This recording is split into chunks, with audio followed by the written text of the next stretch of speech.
Hey Boyd, how you doing? I was tired last night, so I didn't really dig at my backlog at all, but I at least got my daily review in. So, we're now on to day 6, and I went back to a movie that I love. This is one that's just always such a feel-good one. It was good to see it again, because it has been far too long since I revisited The Lost Boys. It's gotta be one of my favorite vampire films, and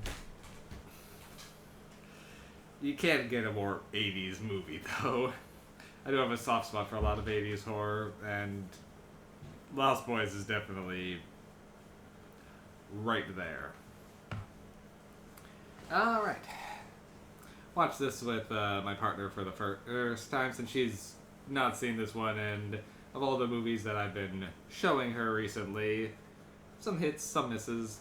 She said this was her favorite so far of the month, so happy about that. Okay, so um, two brothers, Sam and his older brother Michael, are then traveling with their mother to Santa Carla to move in with their grandfather because divorce just happened. So they're moving to California and are trying to fit in over the summer. Well, Michael immediately starts making eyes at Star, a pretty girl. They just he just spots her and then just starts following her because girl pretty. That's all you need sometimes. Anyway, but turns out she's in with this biker gang, which decides to pull Michael into their gang, gives him some teasing, some hazing, and after he kind of goes along with it, they decide to let him in. And, well, they're vampires. And now Michael, having drank in some of the leader of the gang, David's blood, he is now starting to become half of a vampire. And if he doesn't solve this problem before he makes his first kill, he will be all vampire. So, and meanwhile, his younger brother Sam, now terrified that his brother is becoming a vampire, hooks up with two local kids who work at the comic shop, the Frog Brothers, who are renowned vampire hunters, or at least self-proclaimed renowned vampire hunters. So it's them versus the undead, and meanwhile, their mother's just trying to get a date, and their grandfather is just a delight, really. Okay,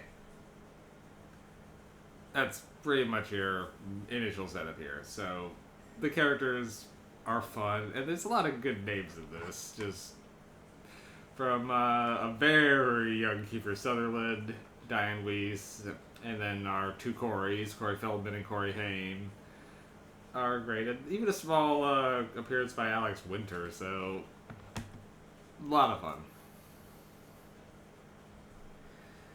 The movie does not take itself too seriously, and that for a movie like this with 80s biker vampires, you don't want it to take itself too seriously.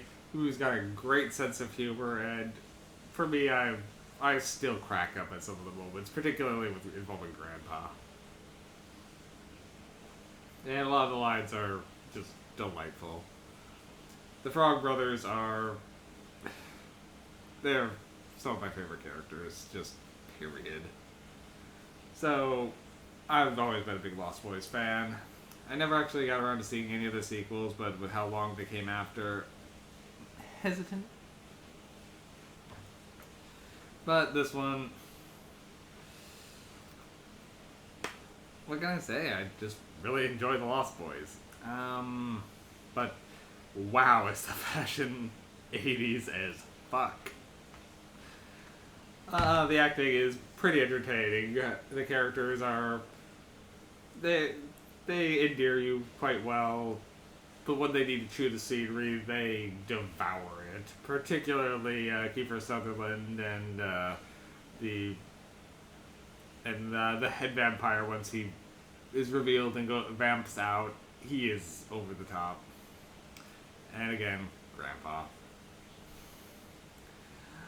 But sometimes the film lacks a little bit in characterization for some of the vampire gang. I mean, you get David, the leader, the girl who's also recently being pulled into their numbers, but the other ones can be a little interchangeable. But they're very distinct. You can tell them apart by sight, but their personalities just kind of fade into the background a little bit, which is a bit of a shame. Um. Otherwise, I was surprised at how, despite this one being R-rated, how fairly bloodless it actually is. I mean, most of the initial kills just seem to be people being pulled up into the sky, and then there's one kind of good feeding scene that is a little bloody, but not too much overall. And then when they're fighting against the vampires, it gets just a little bit. So actually, it's fairly tame in the violence and gore department, but with a great soundtrack, great great acting, and great humor. This one, I can always put it on. So for me, probably gonna be my second 10 of the month. I really do enjoy it. So yeah, I'll give The Lost Boys a 10. Yeah, that's all I got right now. Take care. Bye bye.